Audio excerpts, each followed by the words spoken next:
Basahin po natin yung atin pong text mula po sa Book of Genesis, chapter 12, verses 10 to 20. Pakinggan niyo pong mabuti.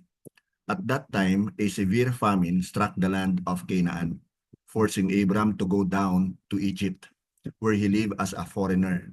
As he was approaching the border of Egypt, Abram said to his wife Sarai, "Look, you are a beautiful woman.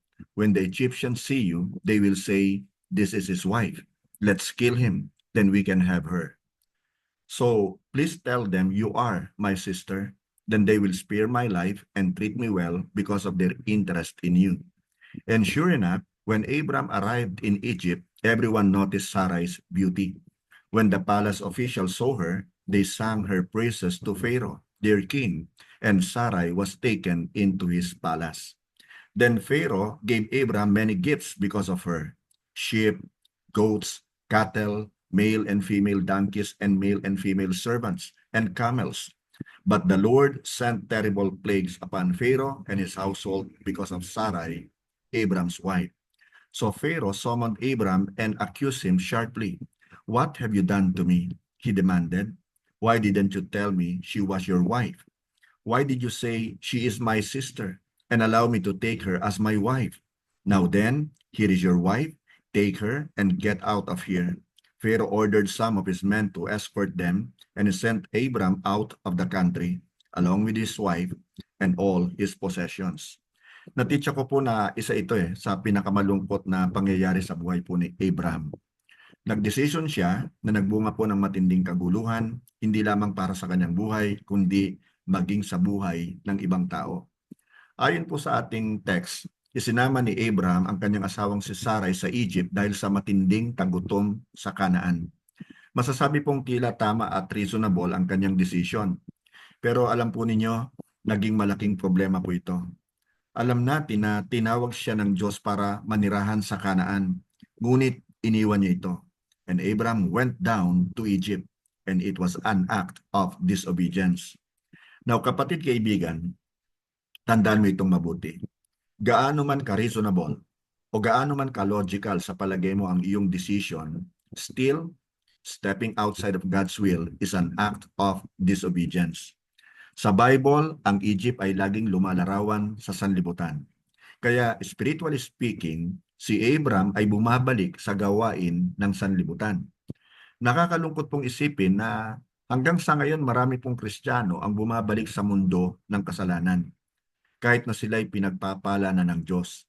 At tulad po ni Abram, malalaman din nila na ang daan pabalik sa Egypt o sa mundo ay hindi ang tamang daan, kundi ito'y isang magulo, masalimuot at problematic na daan.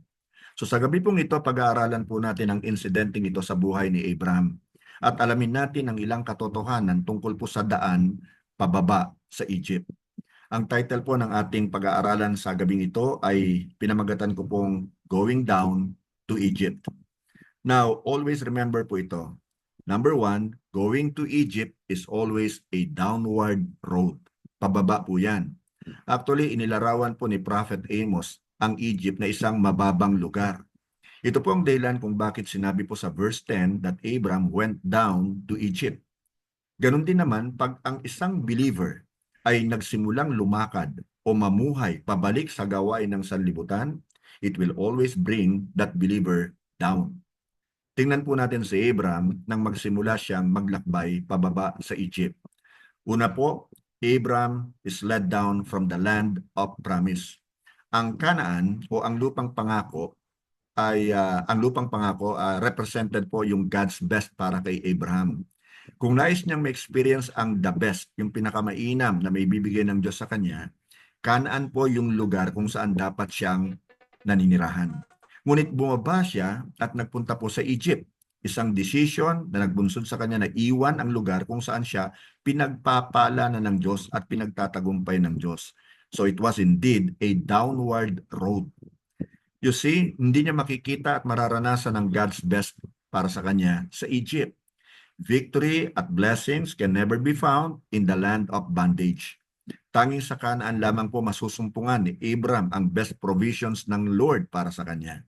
Tanging sa Kanaan lamang niya masusumpungan ang kapahingahan po ng Diyos. So, kapatid kaibigan, ito ay totoo rin para sa bawat isa sa atin na sumasampalataya sa Diyos. Kung nais po natin ma-enjoy yung best ni God para sa atin, then dapat tayo pong manatili where God called us to be. Dapat tayong manatili sa center po ng kanyang will, kung saan natin matatagpuan ang tagumpay, ang blessings at ang kapahingahan. Ngunit kapag ang believer po ay nagsimulang lumakad na pababa tungo po sa landas ng sanlibutan, of course, he will be leaving the place of victory, blessings, and God's rest. Ikalawa po, Abraham is led down from the land of preparation. Ang taggutom sa Kanaan ay nangyari upang ihanda po si Abraham sa kanyang pagsakop sa lupang pangako. Sinubok lang ang kanyang pananampalataya. Ngunit sa halip na duman sa test at magtiwala sa Diyos, anong ginawa ni Abraham? Lumayo po siya. Maaaring naghahanap siya ng comfort sa Egypt, pero alam niyo ba kung ano ang nangyari dahil sa pagpunta niya sa Egypt? Inabot po ng mahigit sa 500 taon bago natupad ang pangako ng Diyos kay Abraham. Pakinggan niyo itong mabuti.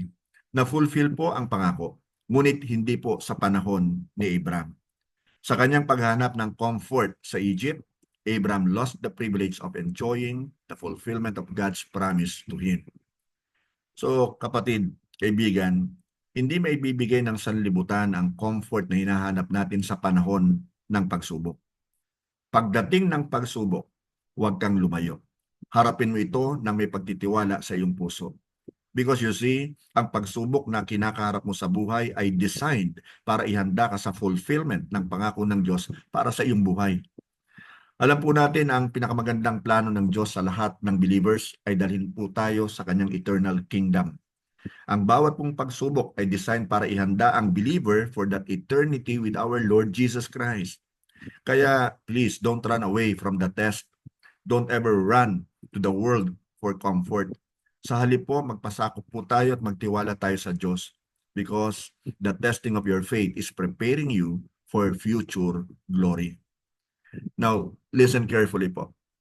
Going down to Egypt, or shall I say, to the road of the world system, will always bring you down. Pag nagsimula ang isang believer na bumalik sa pattern of this world, mami-miss out niya ang best ni God para sa kanya. Iiwan niya rin ang place kung saan siya inihahanda para sa katuparan ng pangako ng Diyos sa kanyang buhay. Now, let's go to point number 2. Going to Egypt is always a dishonest road. Yung isa, downward road. Ito naman po ay dishonest road. Ang daan po patungo sa Egypt ay punong-puno ng kasinungalingan, pandaraya, at panlilinlang. It is always a dishonest road. Everyone who is going down this road is living his life in dishonesty, lies, and deceit. So Abraham was deceived. Firstly po, Abraham thought it was okay to go down to Egypt. Ang akala niya tama ang kanyang naging dahilan. Tama ang kanyang naging desisyon na iwan ang lupang pangako dahil sa matinding famine o taggutom. Ang akala po niya mauunawaan siya ng Diyos. Pero maling akala. Nagkamali po siya. Kapatid, kaibigan, huwag kang magpalinlang na okay lang i-compromise ang pagsunod sa Diyos dahil lang sa iyong pangangailangan o dahil lang sa iyong kasiyahan. Huwag kang magpalinlang na okay lang i-compromise mo ang principles ng salita ng Diyos just to accommodate worldly principles for the sake of progress, for the sake of friendship and competition. Tandaan natin itong mabuti. Gaano man ka-reasonable, kung tayo ay hahakbang palayo sa kalooban ng Diyos, then we are simply disobeying Him. Secondly, he was worried and fearful of something as he enters Egypt. Ikinatakot at ipinag-alala niya na baka siya'y patayin ng mga Egyptians para makuha ng mga ito ang kanyang napakagandang asawa na si Sarai. Natakot si Abraham sa isang bagay na hinding-hindi naman mangyayari. Naniwala siya sa kasinungalingang ito sa halip na sa pangako ng Diyos. You see, imposible siyang mamamatay o mamatay. Why? Dahil hindi na o hindi pa na-fulfill yung pangako ng Diyos sa kanya. Subalit si Abraham ay nalinlang ng kasinungalingan na siya rin ang nag-isip at gumawa. At madalas nangyayari sa atin to. Tayo yung gumagawa ng mga bagay na kinakatakutan natin na wala naman dapat katakot. Ito po ay totoo rin sa buhay ng bawat isa sa atin. Pag nagsimula na tayong mabuhay outside of God's will, magsisimula na rin tayong mag-alala at matakot sa maraming bagay. Magsisimula na tayong maniwala at malinlang ng dyablo.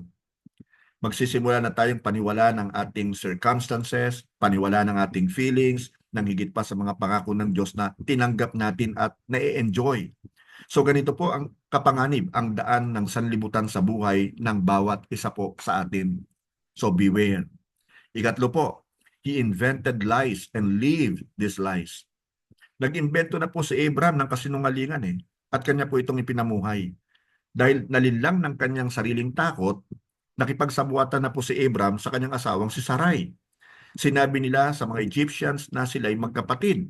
At ang kasinungalingan po ay nanganak ng isa pang kasinungalingan. At nang kunin po ng Pharaoh si Sarai para maging kanyang asawa, wala pong nagawa si Abraham. Hindi na siya makatanggi dahil sa kanyang pagsisinungaling. Ang tanging niya lang nagawa ay patuloy pang magsinungaling. Ito lang ang tanging paraan para ma-justify niya ang kanyang sariling kasinungalingan. So, wala na pong ibang choice si Abraham but to become the lie himself. Tandaan mo ito. Laging maapektuhan ng iyong pagsisinungaling ang iyong buhay.